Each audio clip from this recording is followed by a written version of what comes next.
देवी हम साथ में जी तो नहीं सके, मर तो सकते हैं, मर तो सकते हैं। चलिए हमारे साथ। नहीं नहीं, चलिए। छोड़िए हमारा हाथ।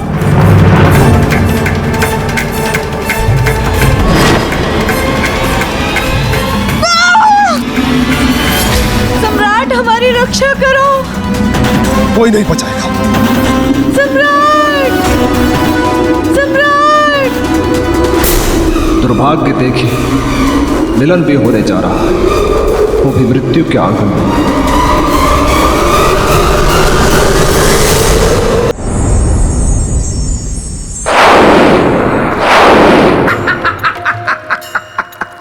इसे कहते हैं नायक। वो कुटिल कपटी दुष्ट मार्तंड सोच भी नहीं सकता था कि मेरे मित्र विक्रमादित्य जब एक बार कुछ करने का ठान लेते थे या किसी को अपना मान लेते थे तो फिर पीछे नहीं हटते थे। तुम फिर आ गए बेताल? हाँ, मैं फिर आ गया। देवी, जहां मेरे मित्र का सिंहासन वहां मैं। ठीक है, किंतु बीच में मत बोलना। हाँ, लेकिन अगर आपकी आज्ञा हो तो मैं राजा भोज से कुछ कहना चाहता हूँ। कहो। राजन, अभी जब मैं यहाँ आ रहा था तो आते आते रास्ते में मैंने एक सपना देखा और मेरे सपने में एक मनुष्य रास्ते पर बैठा अपने सर पर यूं हाथ रखे हाय हाय करके रो रहा था। मैंने उससे पूछा कि तुम कौन हो, तो उसने मुझे बताया कि मैं एक राजा हूँ और मेरा राजपाट सब चला गया। उसके पास बिल्कुल ऐसी तलवार भी थी और वो। बेताल, व्यर्थ की बातें मत करो। देवी, मेरे मन में बार बार एक प्रश्न उठ रहा है कि महाराज धर्मदत्त ने महारानी चित्रलेखा को मार्तंड के साथ विदा कर दिया और ऐसे में सम्राट विक्रमादित्य ने क्या किया? चंद्रासम चा डामरुम चा डाम गिरापुत्रम चा बिभ्रति एक विराकाल रात्रि या भूक्ता काम दस्तुता काम चंद्रासम चा डामरुम चा डाम गिरापुत्रम चा बिभ्रति एक विराकाल रात्रि या भूक्ता काम दस्तुता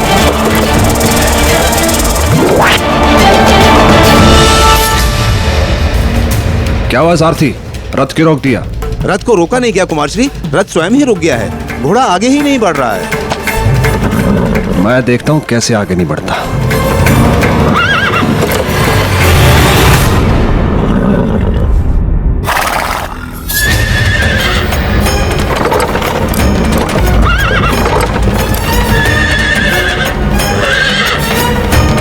सैनिकों धक्का मारो।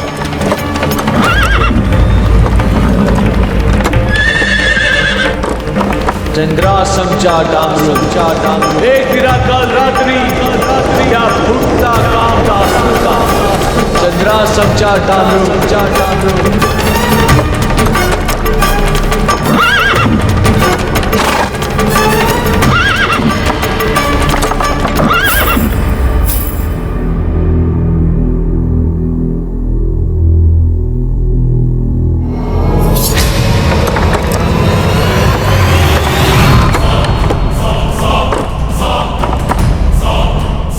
रथ नहीं चल रहा है, कोई बात नहीं। देवी अब एक ब्राह्मण की पत्नी है, मेरे साथ पैदल चलेंगी। आइए नीचे उतरिए।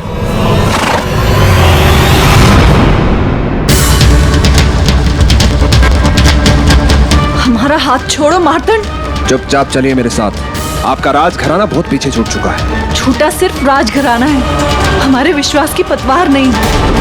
सम्राट हमारे रोम रोम में बसे हैं और देखना, हमारा विश्वास है कि सम्राट हमारी रक्षा करने अवश्य आएंगे। चंद्रासम चा डामरुम गिरापुत्रम चा बिभ्रति एक विराकाल रात्रि या भूक्ता काम दास्तुता। अब छोड़िए हमारा हाथ, हमें कहीं नहीं जाना आपके साथ। देवी, विश्वास सदा वर्तमान पर करना चाहिए, अतीत या भविष्य पर नहीं। और वर्तमान में आप मेरी पत्नी हैं और मैं आपका पति। और एक पति का अर्थ होता है पत्नी के तन, मन, कामना, भावना सब पर संपूर्ण अधिकार। चलिए मेरे साथ। अब तुम हमें छू भी नहीं सकते। कौन रोकेगा मुझे? तुम्हारा विश्वास? इंद्रासम च डामरुम वीरापुत्रम च बिभ्रति एक विराकाल रात्रि क्या धूपता काम।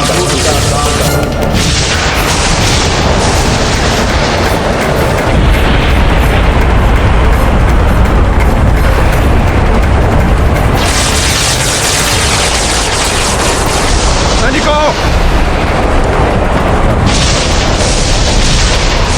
क्या हो रहा है? कुमार श्री, ये किसी अनहोनी का संकेत लग रहा है। नहीं, ये कोई अनहोनी नहीं है, ये कोई अड़चन है। हमें रोकने की कोशिश है ये। मुझे पता लगाना होगा कौन है वो। देवी चित्रलेखा की रक्षा करना तो हम अभी आते हैं।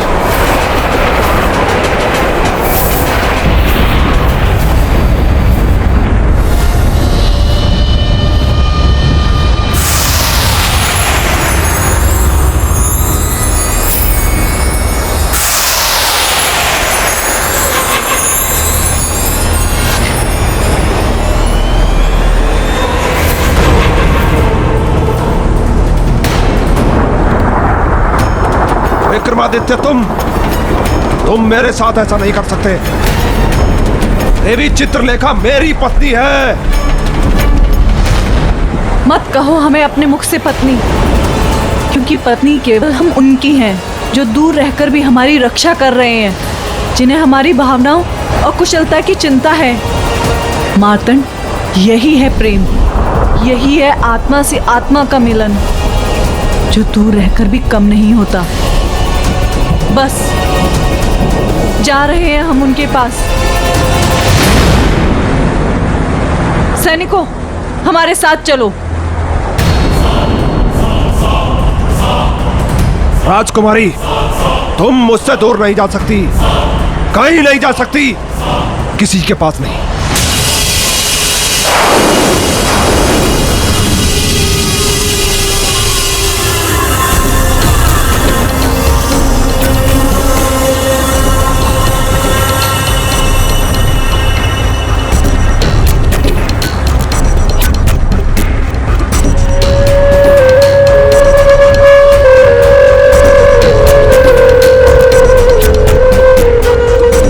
विक्रमादित्य, तुमने मुझसे मेरी कामना छीनने की कोशिश की है ना? अब देखना मैं तुमसे तुम्हारा जीवन कैसे छीनता हूं। तुम्हें जीवित नहीं छोड़ूंगा मैं। अब तक तुमने मेरी मित्रता देखी है, अब शत्रुता देखना।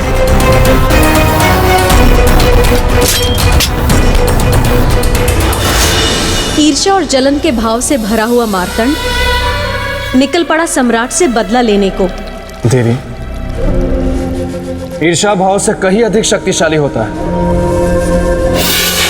प्रेम भाव। वाह वाह राजा भोज, वाह, बिल्कुल सत्य कहा आपने। ये मार्तंड बेकार में ही मेरे मित्र से लड़ने चला था। बहुत अच्छी बात कही आपने। ये मैं राजा भोज की प्रशंसा क्यों कर देता हूँ बार बार।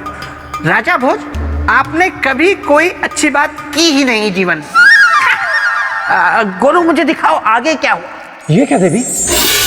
जो मार्तंड अपनी चाल से अपनी गृहस्थी स्थापित करना चाहता था, उसने चक्रवर्ती सम्राट विक्रमादित्य पर विश्वासघाती होने का आरोप लगा।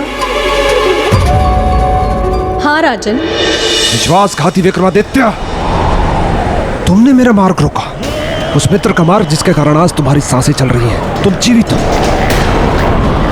आज मैं तुम्हें मृत्यु दूंगा, तुम्हारा अंत ही होगा मेरा वैवाहिक जीवन का आरंभ।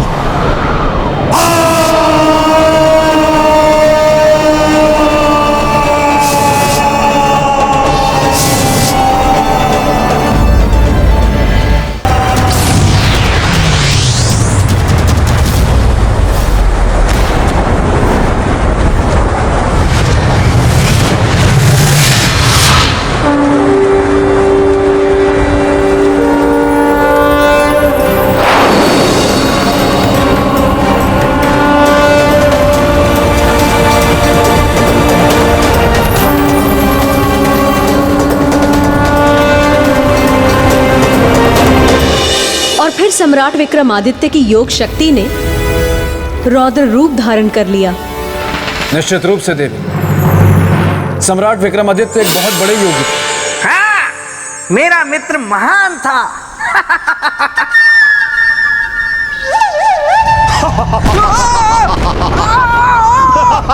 ये क्या हो रहा है? ये भयानक हंसी किसकी है?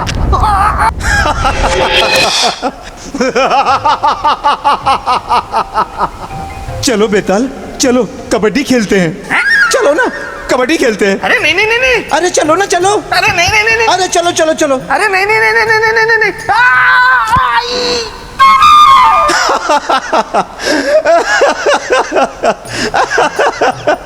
मस्तिष्क कुमार में उसके नाम जैसी कोई चीज नहीं है। मैंने उससे कहा था मैं किसी से भी सगाई कर लूंगा। उसने मेरी बात का अनुमान ये लगाया है, कबड्डी। तुमसे तो लाख गुना अच्छी वो थी। वो कौन? मैं वो सौंदर्य लेखा जो दिखने में थी हूर और मेरे साथ उगाना चाहती थी प्रेम के अंगूर। फिर हम उसको सुखा के उसकी किशमिश बनाते। अच्छा, सौंदर्य लेखा तुम? हाँ मेरे बेताल, अब तो हो गई है हमारी सगाई। अब जल्दी होगी मेरी विदाई। नहीं नहीं नहीं सौंदर्य लेखा, सगाई हुई नहीं है। मैंने सगाई करने के लिए हाँ की थी, सगाई नहीं की थी। मैं चूक के भागा था सिर्फ। हुई, हुई, हुई। अब तो ये व्यर्थ है सब। तुम भी कर लो सगाई की तैयारी अब। देखो सगाई नहीं हुई है सौंदर्य लेखा, सगाई नहीं हुई है, सगाई नहीं हुई है अभी। राजा भोज,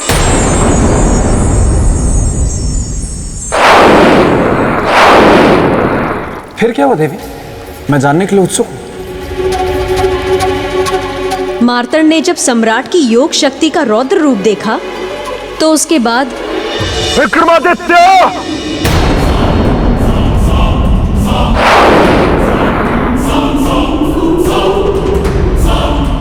जो तुम कर रहे हो बिल्कुल उचित कर रहा हूं, धर्म संगत, क्योंकि अब तुम अधर्म के मार्ग पर चल रहे हो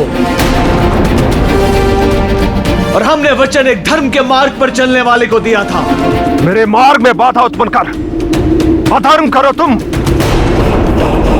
और अधर्मी हो गया मैं। किसी भी स्त्री की इच्छा के विरुद्ध जाकर बल प्रयोग करना यह धर्म नहीं तो क्या है?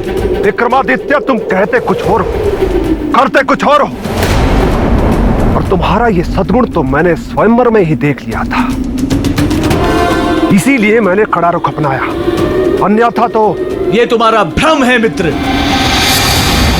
यहां हमने जो कुछ भी किया वो हमारी वचन की रक्षा के लिए किया, और यहां हमारा योग शरीर जो कुछ भी कर रहा है वो धर्म की रक्षा के लिए कर रहा है।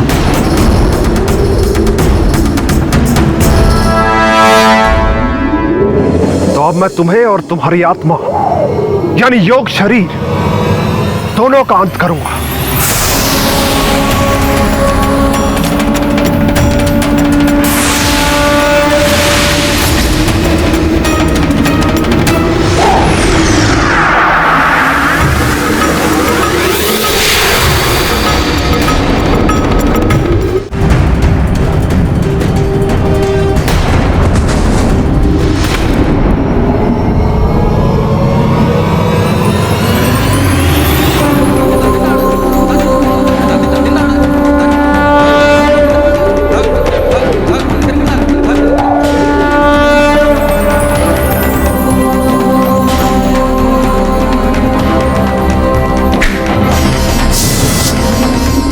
विक्रमादित्य, याद रख, यदि तुम योग शक्ति में पारंगत हो तो मैं भी तंत्र शक्ति का उपासक हूं। मेरी भी तंत्र शक्ति तुमसे युद्ध करेगी। जय भैरव।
देवी हम साथ में जी तो नहीं सके, मर तो सकते हैं, मर तो सकते हैं। चलिए हमारे साथ। नहीं नहीं, चलिए। छोड़िए हमारा हाथ।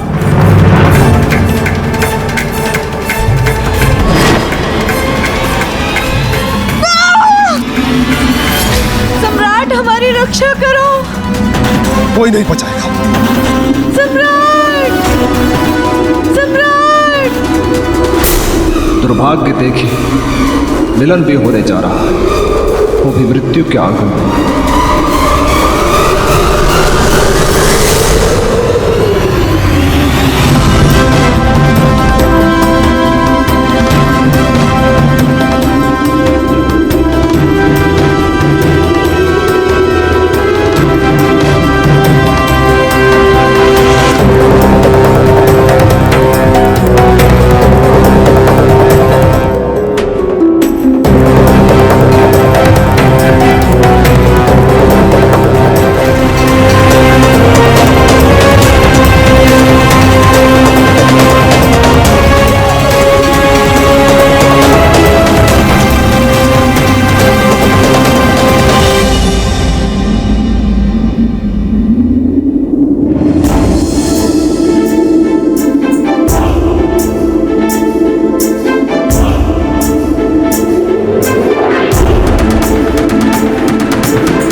आपके दो रूप सम्राट।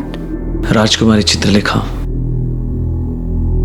आप जिस रूप को देखकर आश्चर्यचकित हो गई, वो हमारा योग रूप था। योग रूप? मार्तंड को दिए गए वचन के अनुसार हम अपने वास्तविक शरीर से आपकी रक्षा नहीं कर पाते, इसलिए हमने योग शक्ति के द्वारा इस योग रूप की रचना की। हमारी रक्षा करके आपने तो हमें अपना ऋणी बना लिया। वक्रतुंड महाकाय सूर्यकोटि समप्रभा निर्विघ्नं कुरु देव सर्वकार्येषु सर्वदा। वक्रतुंड महाकाय सूर्यकोटि समप्रभा निर्विघ्नं कुरु देव सर्वकार्येषु सर्वदा।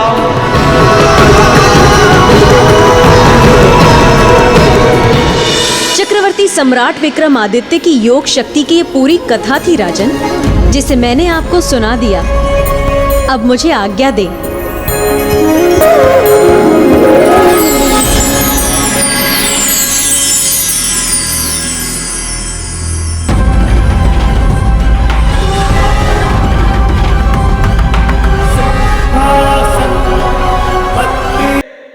एक सीढ़ी, दो सीढ़ी, तीन सीढ़ी, सीढ़ी दर सीढ़ी चढ़ते जा रहे हैं राजा भोज।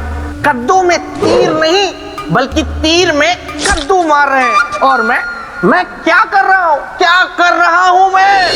कभी खरगोश बना दिया जाता हूं, कभी तोता बना दिया जाता हूं, कभी मूक कर दिया जाता हूं और कभी उड़न छू कर दिया जाता हूं। बेटा बेताल, अगर ऐसे ही चलता रहा तो वह दिन दूर नहीं जब तुम्हारे मित्र के सिंहासन पर राजा भोज बैठेंगे ऐसे, और फिर तुम्हें देखकर ऐंठेंगे ऐसे। लेकिन मैं क्या करूं? मैं करूं भी तो क्या करूं? एक तरफ है महामाया और दूसरी तरफ पुतलियों का साया। एक तरफ है सिंहासन की रक्षा करने की सोच और दूसरी तरफ सिंहासन को पाने के लिए एकदम तैयार राजा भोज। मैं क्या करूं? रक्षा, वो भी रक्षक बनकर। वैसे तुम कौन हो? मैं तुम हूं। बेताल, क्या तुमने कभी सोचा है जिस तरह राजा भोज हर परीक्षा में सफल होते जा रहे हैं, कहीं ये पुतलियां ही तो नहीं गला रही हैं राजा भोज की दाल? मतलब हो सकता है कि पुतलियां ही राजा भोज की शुभचिंतक हो। धन्यवाद मित्र, ये तो मैंने सोचा ही नहीं था। लेकिन अब मैं क्या करूं? सुनो, तुम्हें क्या करना है?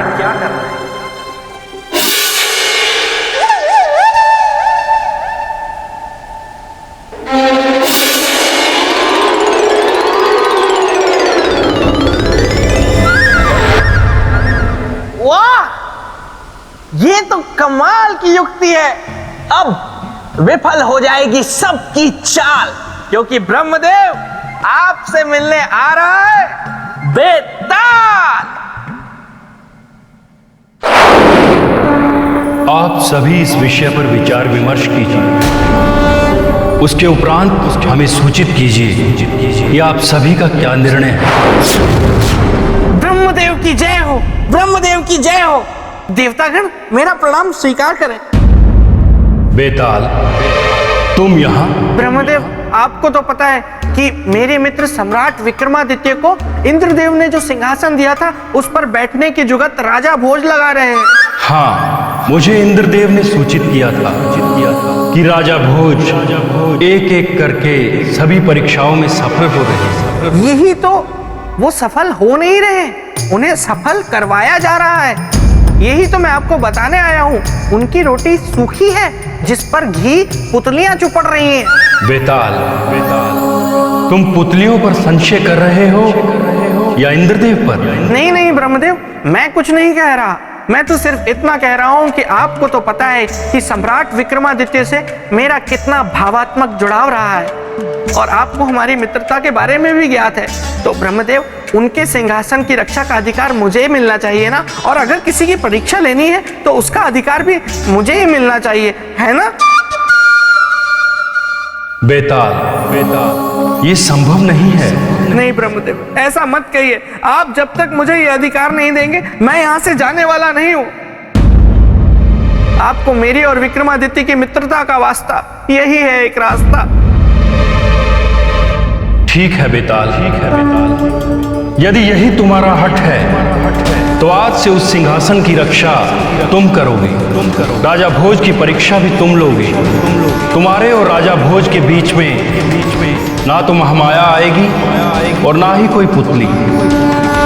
किंतु स्मरण रहे, जब जब तुम पथ भ्रष्ट होगे तब तब तुम्हारे साथ कुछ ऐसा घटित होगा जो तुम सोच भी नहीं सकते। तैयार हो जाओ अपने नए दायित्व के लिए।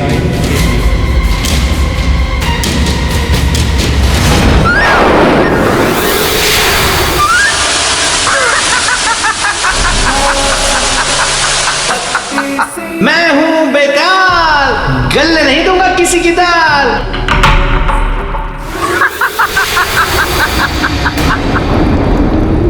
क्या हुआ राजा भोज, उड़ गए तोते?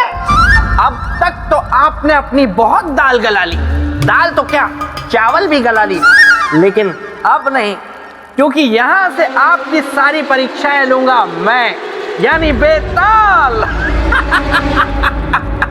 क्या श्रीमान बेताल, परीक्षा आप लेंगे तो फिर पुतलियां क्या करेंगी? अब ना तो पुतलियां आएंगी और ना देवी महामाया। अब सिर्फ आप हैं, मैं हूं और ये सिंहासन है। आप सिंहासन पे बैठे बिना मानेंगे नहीं, और मैं आपको सिंहासन पर बैठने दूंगा नहीं।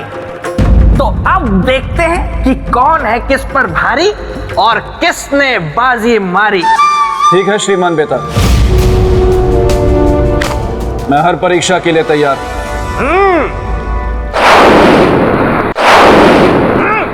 तो ठीक है, आपने मेरे मित्र की योग शक्ति की कथा सुनी, तो बताइए क्या आप में है वैसी योग शक्ति? सोचिए मत, मुझे पता है नहीं है। राजन, ये 32 गुणधारी सिंहासन है। इस पर विराजमान होने के लिए 32 गुणों की परीक्षा में आपको सफल होना पड़ेगा। राजन, अब तक पुतलियों द्वारा ली गई परीक्षाओं को पार करना आपके लिए बहुत आसान था, लेकिन बेताल की रचित मायावी परीक्षाओं को पार कर दिखाइए।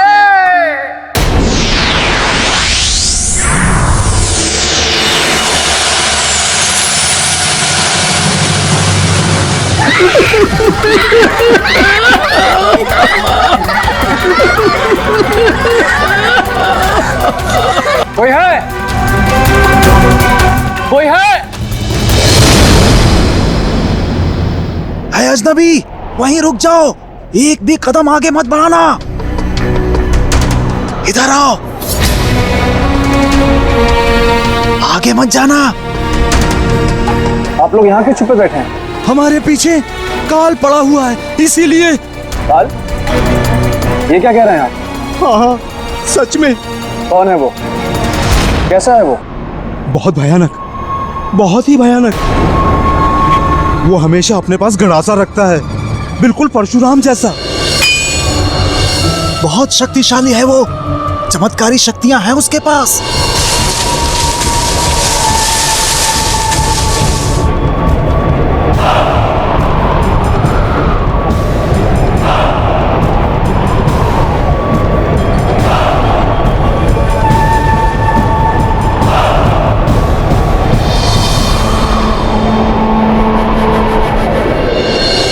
देखिए ना, कितनी अजीब बात है। सर है पर चेहरा नहीं। शास्त्रों और पुराणों में ऐसे जीवों की चर्चा है। क्या? ये अतृप्त शक्तियां होती हैं, और ऐसी शक्तियां जब तक तृप्त नहीं होती किसी के बंधन में नहीं रहती। इससे पहले कि ये किसी भारी संकट का कारण बने, मुझे उसे रोकना होगा। बचाओ बचाओ बचाओ बचाओ! अरे आप लोग भाग कर रहे हैं? अरे रुकिए तो।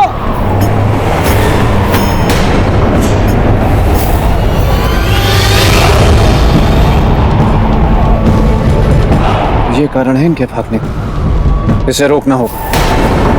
सूरजभान, कहाँ हो तुम सूरजभान? सूरजभान? ये सूरजभान कौन है? और ये उसे क्यों बुला रहा है? मैं पूछता हूँ कि आखिर कैसे मुक्त हो गया वो? कैसे नहीं बांध पाए आप लोग उसे? कहाँ चला गया आप लोगों का तंत्र मंत्र? मंत्रीवर, अब उसे मंत्रों से रोक पाना अथवा तंत्र शक्ति से बांध पाना संभव नहीं है। तब उसे बांधने का क्या उपाय है पुरोहित जी? योग शक्ति। अब उसे केवल योग शक्ति से ही बांध सकते हैं।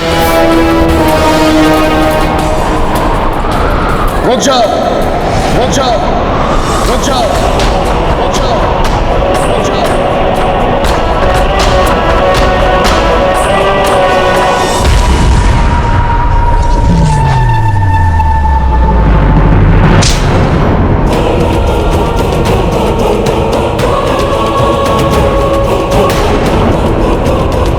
अजनबी, अजनबी, होश में आओ। समझ में नहीं आ रहा कि मैं किस शक्तिशाली योग शक्तिवान दिव्य पुरुष को बुलाऊं जो उसकी आत्मा को बांध सके।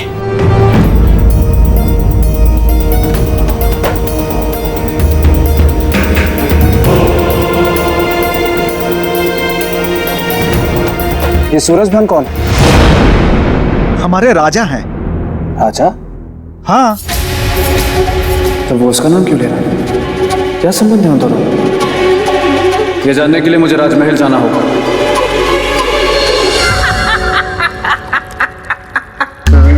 मेरे मित्र के सिंहासन को पाना मुश्किल ही नहीं, असंभव है।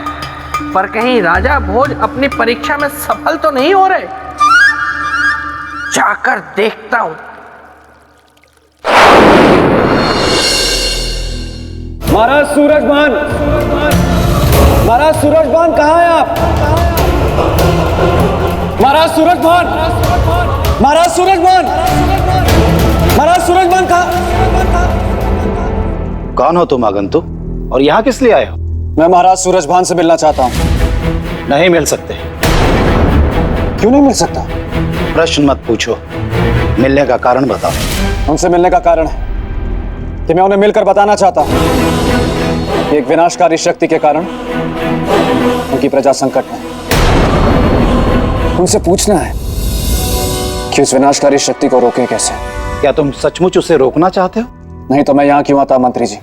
जब इतना नेक उद्देश्य है तुम्हारा, तो मैं तुम्हें उनसे अवश्य मिलवाऊंगा। आओ मेरे साथ।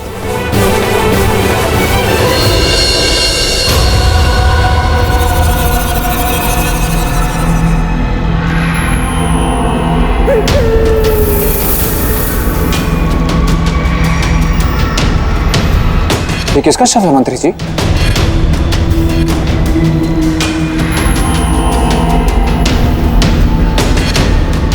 महाराज सूरजभान का। महाराज सूरजभान मर गए? कैसे और कब मंत्री जी?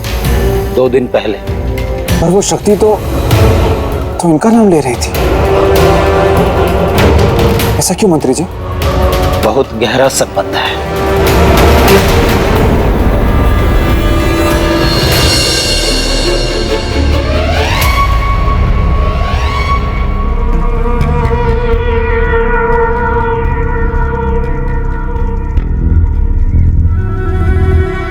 ये क्या है?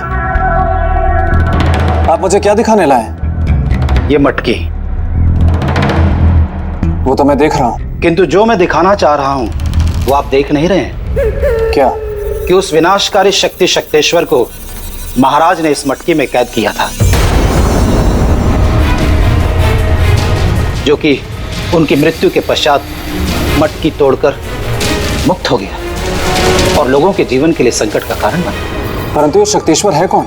एक हठ योगी था जो अपने हठ योग से योग शक्तियों की साधना कर संपूर्ण संसार की शक्तियों का स्वामी बनना चाहता था।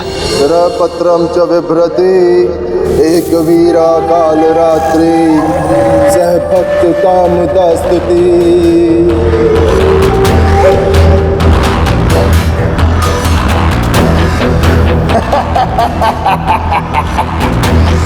अब मैं कुछ भी कर सकता हूँ, कुछ भी, क्योंकि अपने हठ योग से मैंने साध लिया है समय को। मैं सर्वशक्तिमान हूँ, सर्वशक्तिमान शक्तेश्वर। नमन करो संसार, नमन करो अपने इस नए विधाता को, नमन करो। उसे अपनी शक्ति पर अभिमान हो गया, स्वयं को वो ईश्वर कहलाने लगा। और जब लोगों ने उसके इस संदेश को नकार दिया तो विचलित हो गया। उसने अपनी शक्तियों से लोगों का विनाश करना शुरू कर दिया। वैसे अगर आज मेरे मित्र विक्रमादित्य होते तो इस शक्तेश्वर को छठी का दूध याद दिला देते। वैसे ये मंत्री अच्छा है, और डराओ राजा भोज को ताकि ये दुम दबाकर भाग जाए। मरता क्या ना करता, लोगों ने विवश होकर उसे अपना ईश्वर मान लिया। एक मनुष्य को ईश्वर? यह तो अनर्थ था। और यहीं से दुर्भाग्य शुरू हो गया। लोगों के उसे ईश्वर मानते ही धर्म का नाश होना शुरू हो गया और अधर्म एवं पाप का विकास। राज्य की दुर्दशा देख दुखी महाराज एक दिन स्वयं शक्तेश्वर से मिलने पहुंचे। स्वामी शक्तेश्वर की जय हो, ओ बोलो शक्तेश्वर की जय हो। स्वामी शक्तेश्वर। स्वयं को ईश्वर समझने वाले बंद करिए ढोंग।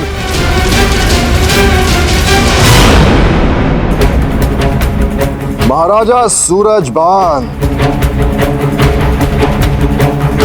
आप राजा होकर भी ये शिष्टाचार नहीं जानते कि जब भगवान के दरबार में आया जाता तो स्वर में मधुरता रखी जाती। खैर बोलो, भक्त क्या मांगने आया है भगवान से? शक्तेश्वर, हम तुमसे कुछ मांगने नहीं आए, बल्कि आज तुम्हें कुछ देने आए। क्या देने आया है भक्त भगवान को? ये भक्त इस ढोंगी भगवान को मौत देगा। तुम एक अधर्मी हो, तुमने अपमान किया है उस ईश्वर का, उसके धर्म का, उसके विधान का। अब तुम्हें जीने का कोई अधिकार नहीं है। अपने अंत के लिए तैयार हो जाओ। सूरजभान!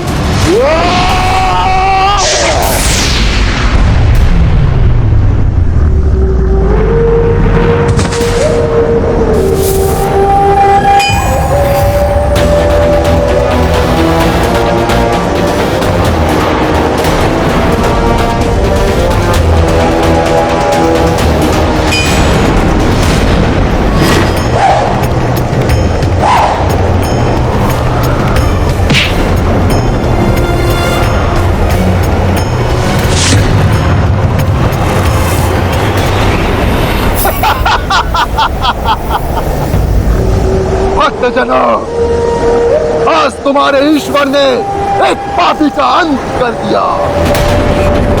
कहाँ हो तुम लोग? अपने ईश्वर के सामने आओ।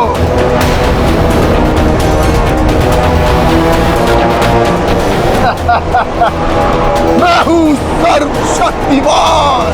भगवान शक्तेश्वर की, भगवान शक्तेश्वर की, भगवान शक्तेश्वर की, भगवान शक्तेश्वर की, भगवान शक्तेश्वर की, भगवान शक्तेश्वर की, भगवान शक्तेश्वर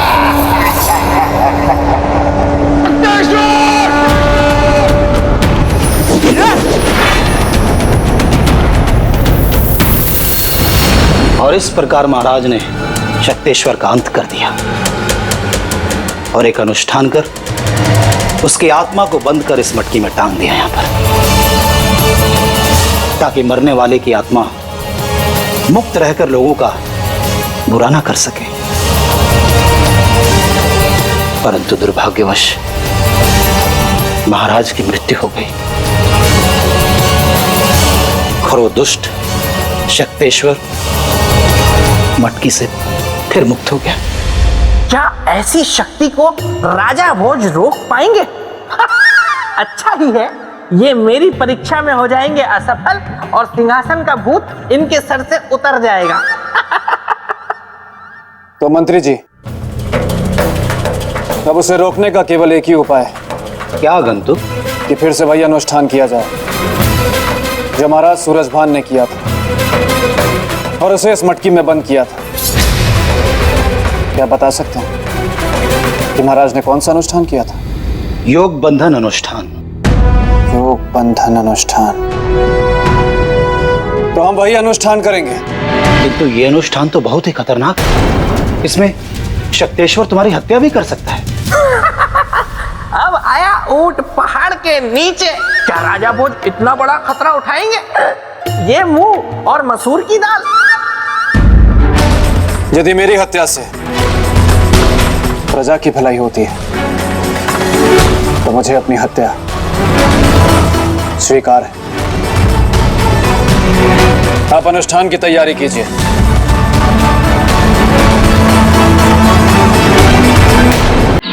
चंद्रहासं च दामरुं श्रेयपत्र च बिभर्ति कामदस्तुति एकवीरा काल रात्रि भक्त कामदस्तुति ओम स्वाहा। अरे अगर राजा भोज इस अनुष्ठान को करवाने में सफल हो गए और शक्तेश्वर को मटकी में बंद कर लिया तो वे मेरी परीक्षा में सफल हो जाएंगे।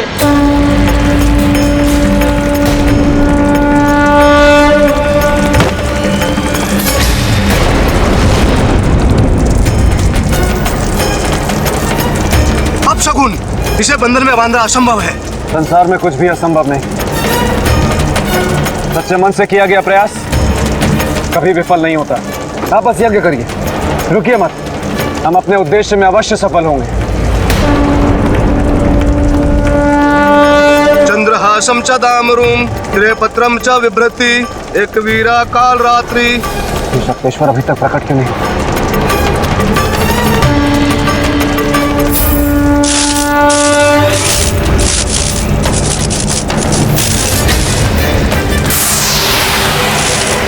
नहीं बांध सकता तू मुझे सूरजभान, नहीं बांध सकता। मैं मुक्त हूं और मुक्त ही रहूंगा। बंधना तो तुम्हें होगा शक्तेश्वर, और मैं तुम्हें बांध कर रहूंगा। ठीक है, मैं बताता हूं कि बंधन क्या होता है। मैं सूरजभान नहीं हूं कि तू मुझे रोक ले। क्या तुम सूरजभान नहीं हो? तो सूरजभान कहाँ है? सूरजभान कहाँ हो तुम?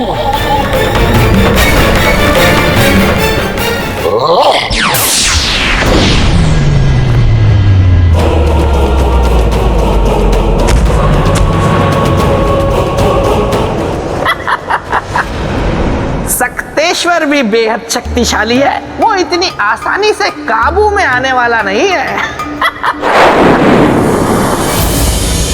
शक्तेश्वर को बांधने के लिए मुझे कुछ उपाय सोचना होगा।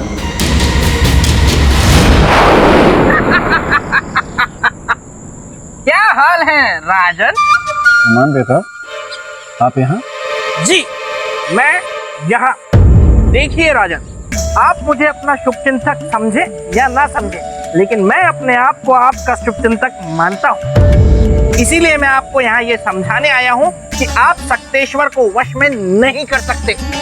आप ऐसा कैसे कह सकते? ऐसा मैं इसीलिए कह सकता हूँ क्योंकि आप महाराज सूरजभान नहीं हैं। और महाराज सूरजभान अगर जीवित होते तो केवल वे ही ये कार्य कर सकते थे, क्योंकि सक्तेश्वर की आत्मा को वश में करने का तंत्र भी सिर्फ उन्हें ही पता था। इसीलिए मैं कहता हूँ राजन कि हट छोड़िए, जिद का घड़ा फोड़िए और मान लीजिए कि आप हार चुके हैं और इस परीक्षा में असफल हो गए, और चलिए उज्जैन ही लौट चलिए। नहीं श्रीमान बेटा, मैं आपको वचन देता हूँ कि जब तक शक्तेश्वर को वश में ना कर लूं, तब तक मैं चैन की सांस नहीं लूंगा। और अगर सांसें बची ही नहीं तो?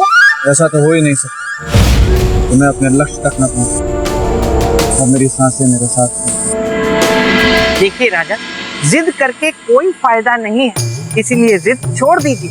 वैसे जिद से मुझे याद आया कि एक बार मेरे मित्र विक्रमादित्य जब छोटे थे तो वो बचपन में एक चीते के साथ खेल रहे थे और उन्होंने जिद ठानी कि वे चीते से तेज दौड़कर दिखाएंगे, और वे दौड़े भी, लेकिन चीता नहीं दौड़ पाया, वो कहीं और दौड़ गया। ये मुझे क्या हो रहा है? श्रीमान बेटा, ये क्या हो गया आपको? मुझे नहीं पता मुझे क्या हो रहा है। मैं आपकी कुछ सहायता करूं? जब जब तुम पथभ्रष्ट होगे, तब तब तुम्हारे साथ कुछ ऐसा घटित होगा जो तुम सोच भी नहीं सकते। समझ गया। श्रीमान बेटा, कुछ करूं मैं? आप क्या मदद करेंगे? आपने कभी बंदर देखा है?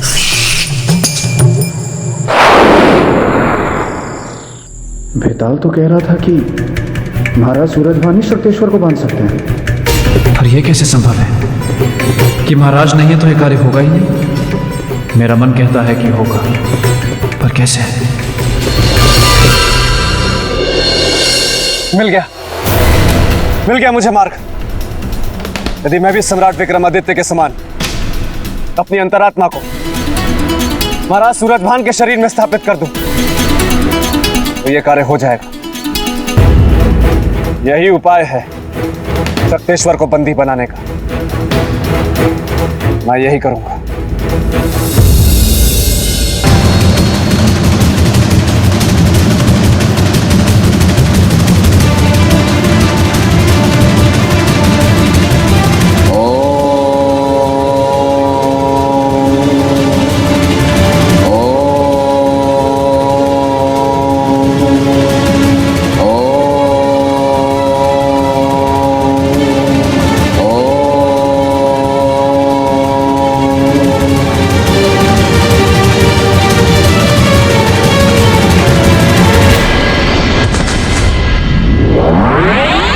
अब मुझे महाराज की मृत्यु की घोषणा कर देनी चाहिए और प्रजाजनों को यह बता देना चाहिए कि शक्तेश्वर से उन्हें अब अपनी रक्षा स्वयं करनी है।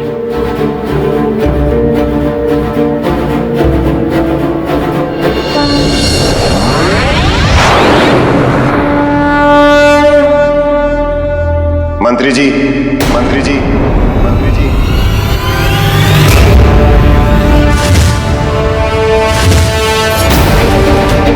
महाराज, महाराज, आप जीवित हैं? मंत्री जी, धर्म का कभी अंत नहीं होता। मेरे पुनर्जीवित होने का कारण उस पापी शक्तेश्वर का अंत है। तब तो महाराज शीघ्र ही उसका अंत कर दीजिए, अन्यथा वो इस राज्य को शमशान बना देगा। महाराज, उसका अंत होगा, अवश्य होगा। पहले आप मुझे मेरे कक्ष तक ले चलिए। जी महाराज, आइए।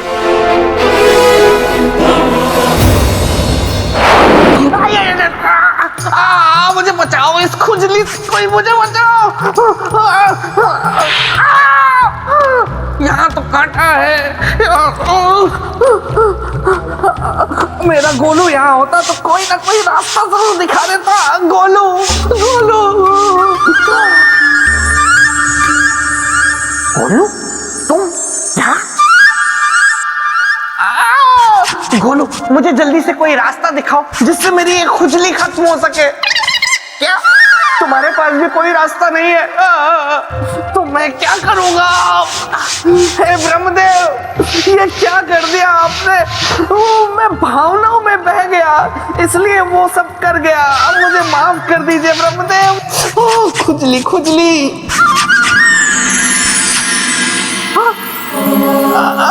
ब्रह्मदेव की जय हो। भोलू, जल्दी से मुझे दिखाओ कि राजा भोज कहाँ है, कहीं वो परीक्षा में सफल ना हो जाए। इस व्यक्ति की नाड़ी रुक चुकी है, जीवन समाप्त है। परंतु ये है कौन? देखने से तो लगता है कोई राजपुरुष है। कोई भी हो, गति तो सबकी समान होनी है। बिल्कुल सत्य। तो आओ हम सब मिलकर इनका अंतिम संस्कार करें। ये लोग तो राजा भोज के शरीर को मृत समझकर इसका अंतिम संस्कार करने की बात कर रहे हैं।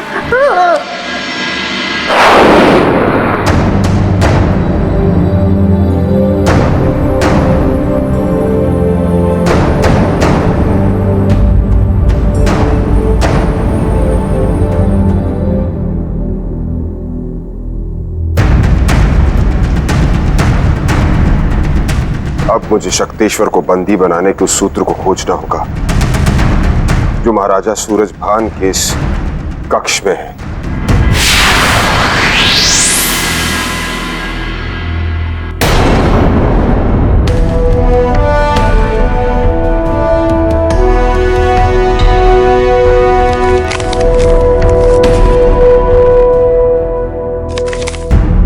यही है वो मंत्र जिसका अनुष्ठान करके महाराज ने शक्तेश्वर को बंदी बनाया होगा। मिल गया मुझे उपाय।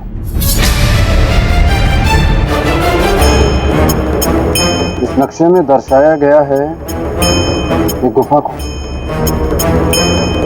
जिसमें प्रवेश तो कर रहे हैं 2 लोग, लेकिन बाहर आ रहा है केवल एक। यही विधि होगी शक्तेश्वर को बंदी बनाने की। अब तो नहीं बचेगा शक्तेश्वर, नहीं बचेगा।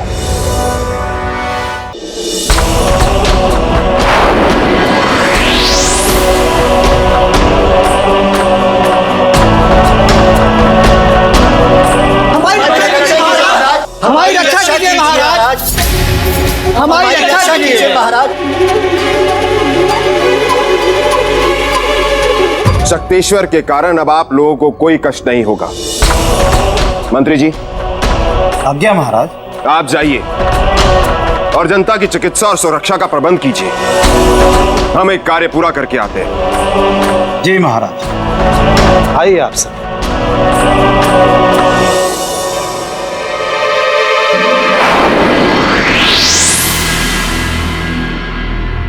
ये क्या हो रहा है मुझे, और क्यों हो रहा है? मेरी आत्मा महाराज सूरजभान के शरीर को त्याग क्यों रही है? कहीं मेरे वास्तविक शरीर पर कोई संकट तो नहीं? मुझे पता लगाना होगा।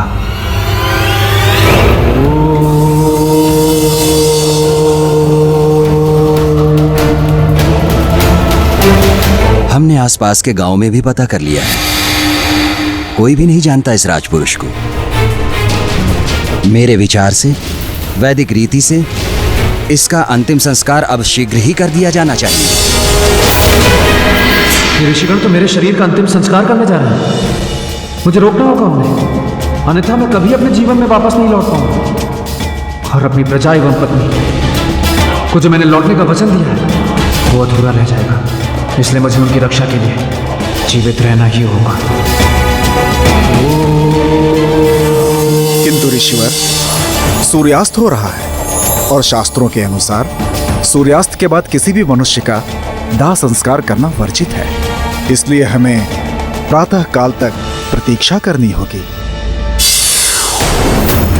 इसका अर्थ की मेरे पास समय है केवल एक रात का। अब इतने ही समय में मुझे शक्तेश्वर को बांधना भी होगा और अपने शरीर में वापस भी लौटना होगा। अनर्थ ना हो जाए, इसलिए मुझे निर्धारित समय में ही इस राज्य को शक्तेश्वर के संकट से मुक्त कर अपने शरीर में वापस लौटना होगा। चंद्रासंच दामरो शिरः पत्रम च विभूति एक वीरा काल रात्रि सह भक्त चह कामदास स्तुति।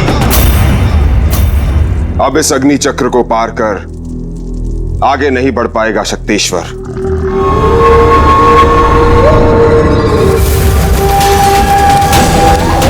सूरज भान, मैं जानता हूं कि मुझे रोकने वाले तुम ही हो, तुम मुझे कभी नहीं रोक पाओगे, क्योंकि आज मैं तुम्हारा अंत कर दूंगा और तुम्हारे बंधन से सदा के लिए मुक्त हो जाऊंगा, सदा के लिए।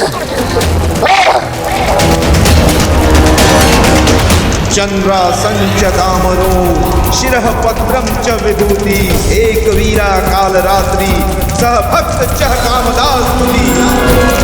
चंद्रासंच दामरो शिरः पत्रम च विभूति एक वीरा काल रात्रि सह भक्त चह कामदास स्तुति। मेरा सब कुछ, मेरा शरीर, मेरी शक्ति और मेरी स्वतंत्रता छीनने वाले सूरज भान, आज मैं तुझे जीवित नहीं छोड़ूंगा। शिरः पत्रम च विभूति एक वीरा काल रात्रि सह भक्त चह कामदास।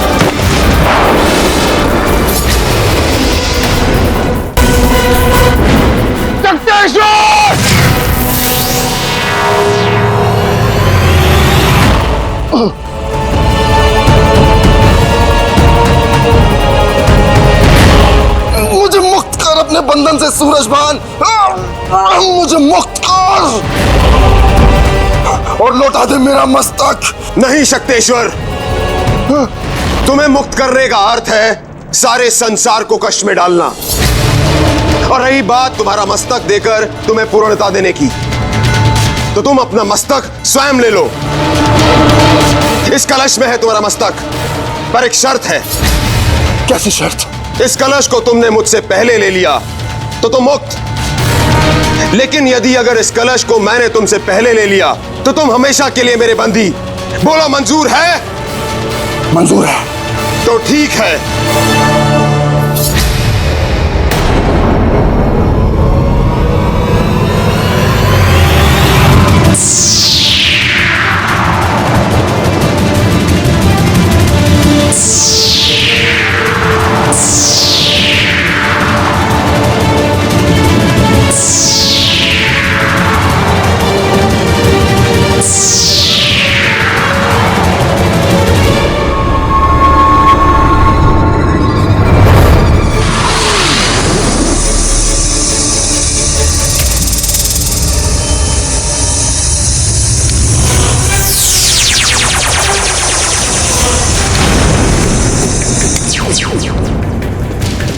सूरज भान, मुझे मुक्त कर। ये छल है, छल है ये।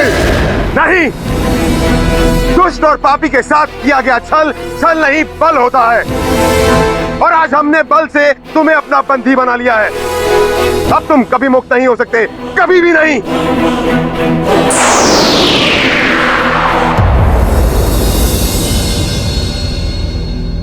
भोर होने वाली है, इससे पहले कि ऋषिगण मेरे शरीर का अंतिम संस्कार कर दें, मुझे अपने शरीर में शीघ्र वापस लौटना होगा।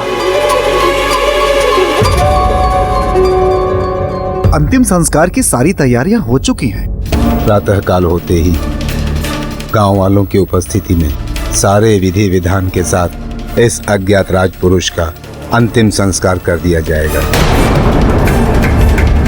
कैसी विडंबना है कि इसकी अंतिम यात्रा में इसका अपना कोई परिजन नहीं।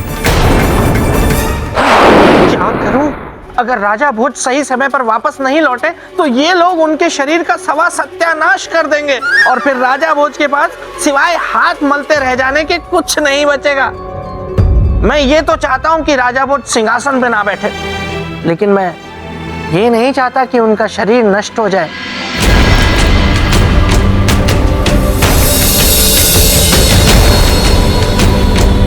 इस कक्ष से शक्तेश्वर की आत्मा कभी मुक्त नहीं हो पाएगी महाराज, क्योंकि यह कक्ष योग मंत्र से सिद्ध किया हुआ कक्ष है। महाराज, अब आप इस कलश को इस स्थान पर स्थापित कर दें।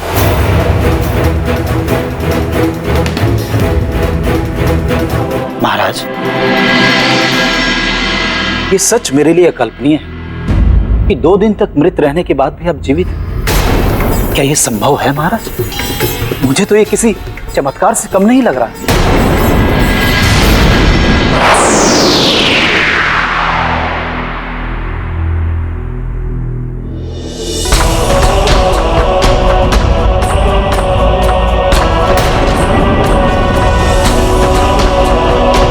ना ही ये कोई चमत्कार है, ना ही ये कोई माया। ये तो बस महाकाल का आशीर्वाद ही है कि मैं अपनी योग शक्ति के द्वारा अपनी आत्मा को महाराज के शरीर में प्रवेश करा के उन्हें जीवित कर पाया। लेकिन आपने ऐसा किया क्यों? विनाशकारी शक्तेश्वर के उत्पात को रोकना। धन्य आप राजन, जो प्रजा की भलाई के लिए आपने अपने जीवन को दांव पर लगा दिया। मंत्री जी, अब मुझे आज्ञा दीजिए। नहीं, मैं आपको जाने नहीं दूंगा। आप क्या कह रहे हैं मंत्री जी? मेरा वहां जाना अत्यंत आवश्यक है। यदि मैं वहां वापस नहीं गया तो जीवित नहीं बचूंगा। मेरा शरीर पंच तत्वों में विलीन हो जाएगा। महाराज, है कहीं आपके जाने के बाद और महाराज के पार्थिव शरीर के पंच तत्व में मिलने के बाद यदि शक्तेश्वर मुक्त हो गया तो, और यदि वो मुक्त हो गया तो फिर से वही हाहाकार मच जाएगा पूरे राज्य में। महाराज, प्रजा की भलाई के लिए आपको यहीं रुकना होगा, महाराज के शरीर में। ये तो आपने मुझे बहुत बड़ी समस्या के भंवर में डाल दिया। यदि मैं जाता हूं तो शक्तेश्वर फिर से मुक्त हो जाएगा। यदि मैं रुकता हूं तो मेरा अंत हो जाएगा।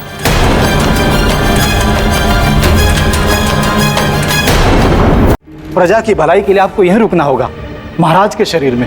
ये तो आपने मुझे बहुत बड़ी समस्या के भंवर में डाल दिया है। यदि मैं जाता हूं तो शक्तेश्वर फिर से मुक्त हो जाएगा। और यदि मैं रुकता हूं तो मेरा अंत हो जाएगा। कोई ऐसा मार्ग निकालिए जिससे किसी का भी अहित ना हो। अब तो एक ही मार्ग है कि शक्तेश्वर की आत्मा को सदा के लिए इस धरती से समाप्त कर दिया जाए। जो वश में नहीं आ रहा वो समाप्त कैसे होगा राजन? संभव है मंत्री जी, पर उसके लिए आपको मुझे उपाय बताना पड़ेगा। कोई ऐसी विधि जिसकी चर्चा महाराज ने कभी आपसे की। राजन, इस विषय पर पुरोहित जी ही कुछ बता पाएंगे। तो शीघ्र बुलवाइए उन्हें। मृत्यु के पश्चात भी इस राजपुरुष के चेहरे पर कितना तेज है। मुझे तो ये कोई युग पुरुष लगता है। ऋषिवर, भोर होने को है, हमें अंतिम यात्रा की तैयारी प्रारंभ कर देनी चाहिए। अवश्य। अरे राजा भोज, कहाँ रह गए? जल्दी आइए। सूर्योदय होने में केवल कुछ ही पल शेष है। इधर सूर्योदय हुआ, उधर आपका शरीर जलकर राख हो जाएगा। क्या करूं क्या करूं? हाँ, एक काम करता हूँ, कुटिया को बाहर से बंद कर देता हूँ। ये ऋषिगण बाहर जा ही नहीं पाएंगे। बेताल, मैंने तुम्हें सिंहासन की रक्षा का अधिकार दिया था, किंतु तुम पद से भटककर ऋषि मुनियों को सताने का प्रयत्न कर रहे। स्मरण रहे, यदि तुम पद से भटके तो तुम पर कष्ट आएंगे। राजा भोज की परीक्षा में उनकी सहायता करने की चेष्टा करने के प्रयत्न पर तुम्हें दंड मिलेगा, जो अब से पूरे 1 दिन तक रहेगा।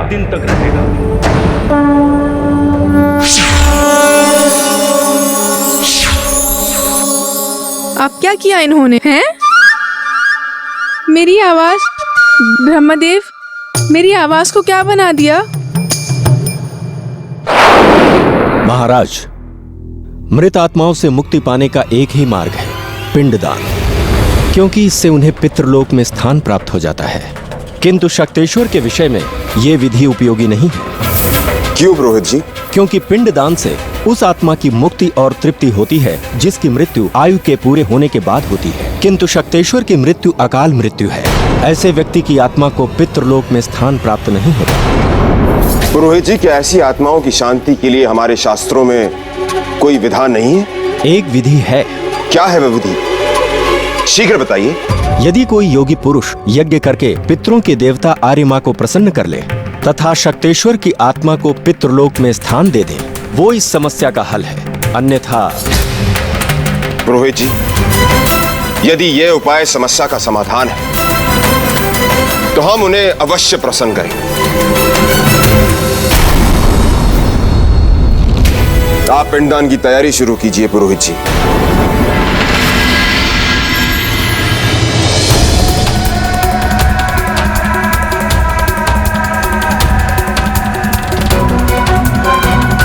अब हमें शमशान भूमि के लिए प्रस्थान करना चाहिए। ओम कल्लवाडलम पितृ संतानम, ओम चतुर्दर्शानम, ओम भू पितृ संतानम, ओम भुआ पितृ संतानम।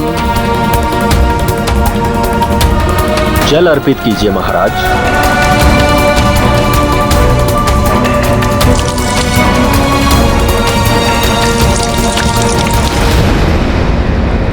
महाराज, पिंडदान हो गया। पुरोहित जी, अब इसके आगे?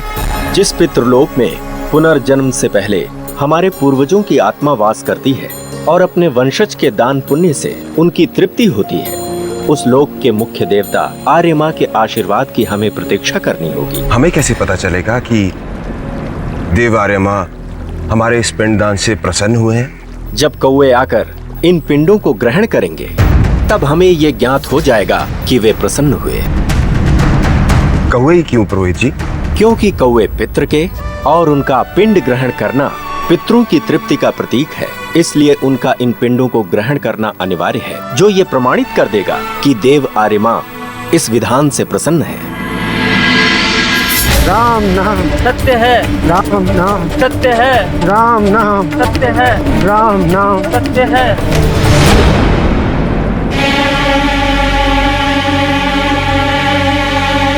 पुरोहित जी, इतना समय बीत गया, अभी तक इन पिंडों को ग्रहण करने के लिए पितृ रूपी कौवा आया क्यों नहीं? उन्हें बुलाना होगा। पुरोहित जी, हम कौवों को कैसे बुलाएंगे? हमें उनकी ध्वनि में उन्हें बुलाना होगा। क्या ऐसा करने से वे आ जाएंगे? आशा है। तो ठीक है।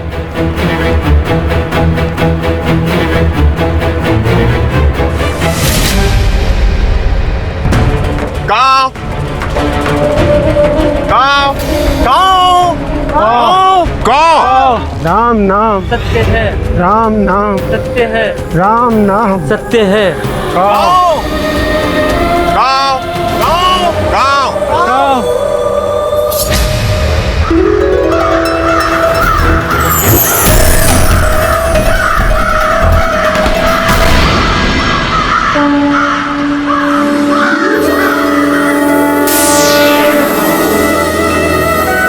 राजन, हम आपसे अति प्रसन्न हुए। बताइए, हम आपके लिए क्या कर सकते हैं? हे देव आर्य माँ, इस कलश में एक अतृप्त आत्मा है, इसे अपने पितृलोक में स्थान दे ताकि पृथ्वीवासी इसकी यातना का शिकार ना बने। राजन, संसार के कल्याण हेतु हमें इस आत्मा को अपने पितृलोक में स्थान अवश्य दें।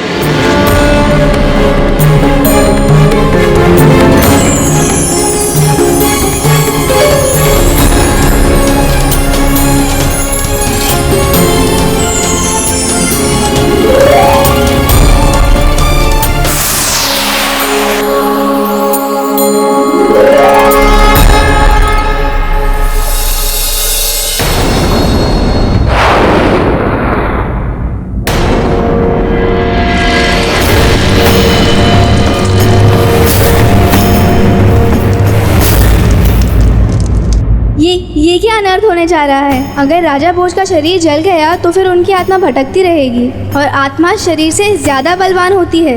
और फिर अगर कहीं वो जाकर मेरे मित्र के सिंहासन पर पालती मार कर बैठ गई तो मैं क्या करूँगा?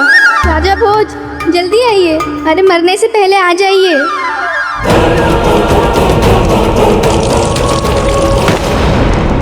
अब मुझे आज्ञा दें। राजन, ये राज्य सदा आपका आभारी रहेगा। इसमें आभार कैसा मंत्री जी? मैंने तो बस एक राजा का कर्तव्य निभाया है और प्रजा की रक्षा करना तो एक राजा का परम धर्म होता है। अब मुझे विदा दें।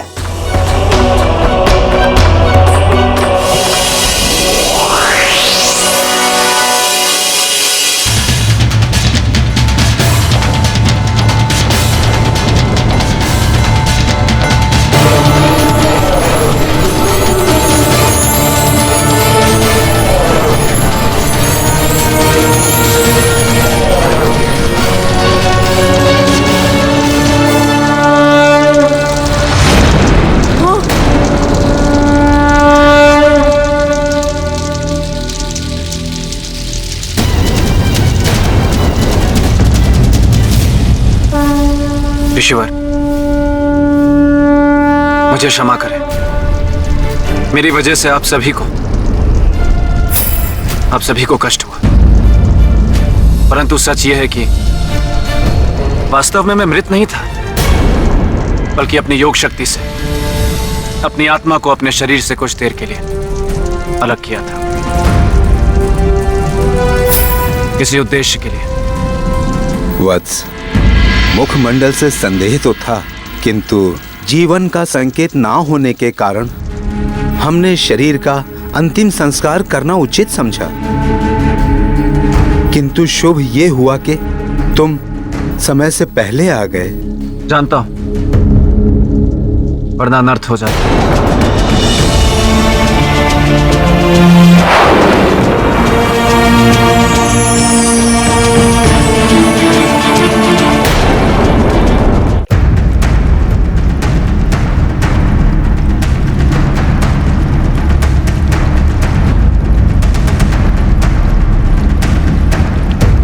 कैसे है राजन? श्रीमान बेताल, भला ये कैसा स्वांग है? मैंने सोचा राजन कि ना तो यहाँ देवी महामाया है और ना ही अन्य पुतलियाँ। आपको उनकी याद सताती होगी, क्योंकि अब तो केवल मैं ही आपकी परीक्षाएं लूँगा। तो मैंने सोचा कि क्यों ना स्त्री की आवाज़ बनाकर आपका थोड़ा मनोरंजन कर दूँ। आपने मेरे लिए इतना सोचा, इसके लिए आपका अनेक अनेक धन्यवाद। परंतु आपकी पहले की आवाज बेहतर थी। अब इसको कैसे समझाओ कि पूरा एक दिन मेरी आवाज ऐसे ही रहने वाली है? राजन, आप ये बताइए कि श्रीमान बेताल, रुकावट के लिए मैं आपसे क्षमा चाहता हूँ, किंतु मैं आपसे ये पूछना चाहता हूँ कि मैं योग शक्ति की परीक्षा में सफल हुआ या असफल?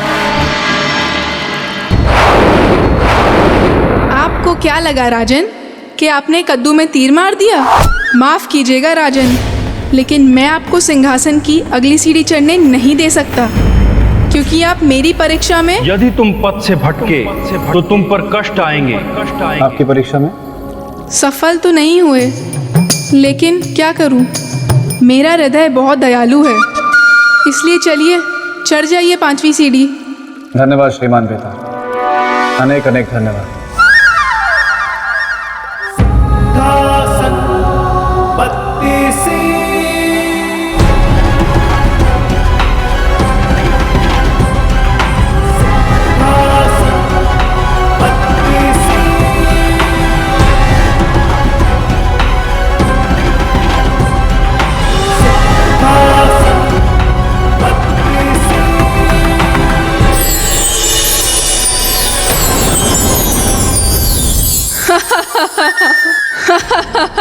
राजन, आपको क्या लगा कि आप फुर्र से सारी सीढ़ियां चढ़ जाएंगे और सिंहासन की तरफ बढ़ जाएंगे?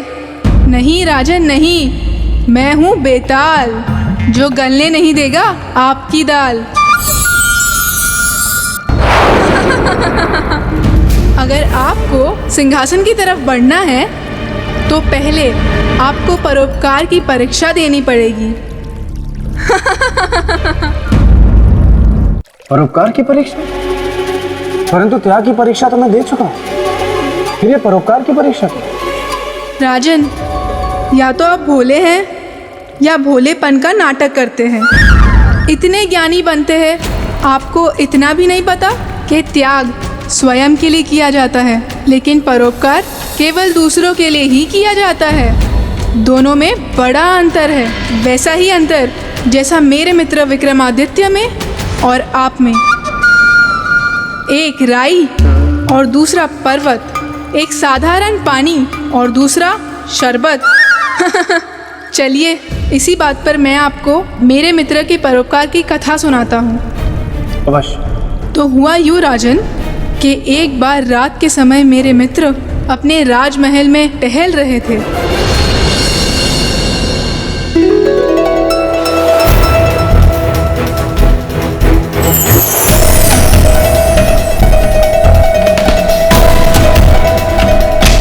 हर घर में प्रकाश फैलाने वाली है बातिया। धन्य हैं आप, हर घर की खबर रखती हैं। हम सम्राट होकर भी नहीं रख पाते।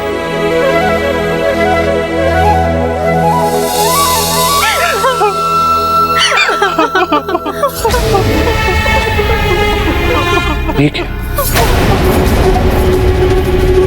ये तो बात यहाँ रो क्यों रही? क्या दुख है इन्हें? किस घर की है ये बात? है लगता है जिस घर की है उस पे या तो कोई विपत्ति है या फिर कोई विपदा आने वाली है। हमें पता लगाना होगा कि ये रो क्यों रही है।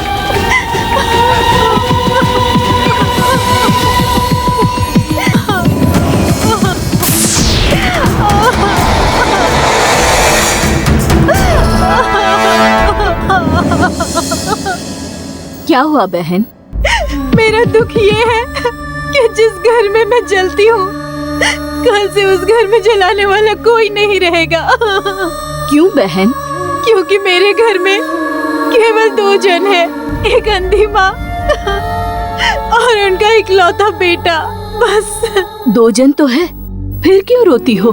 क्योंकि कल से 2 जन नहीं रहेंगे, कल उसके बेटे की मृत्यु हो जाएगी।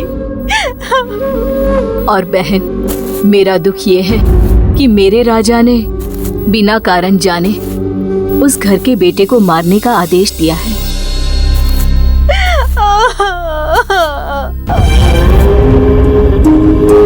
देवियों,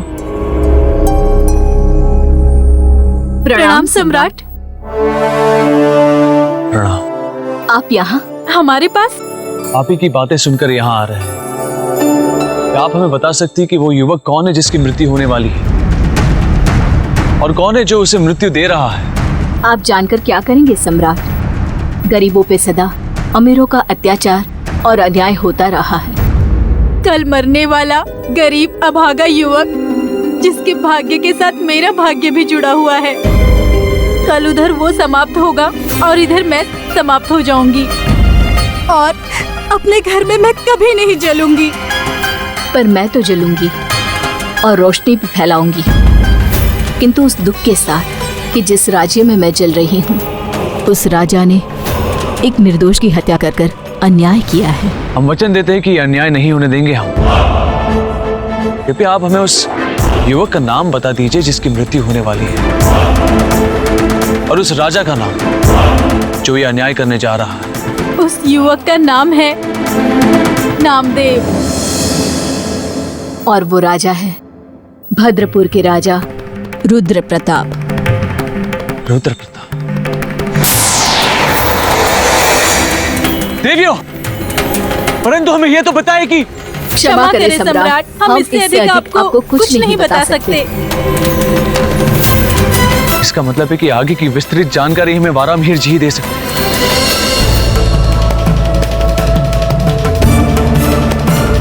ग्रहों के योग से तो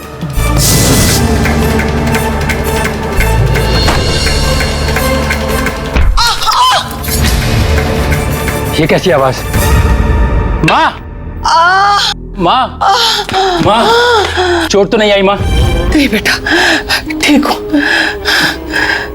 माँ, तुमसे कितनी बार बोला पानी चाहिए तो मुझे बुला लिया करो। बेटा, हर बात के लिए मैं कहा तुझे बार बार बुला। जब तक मैं जिंदा हूँ सारे काम मैं ही करूंगा, तुम बस आराम करो।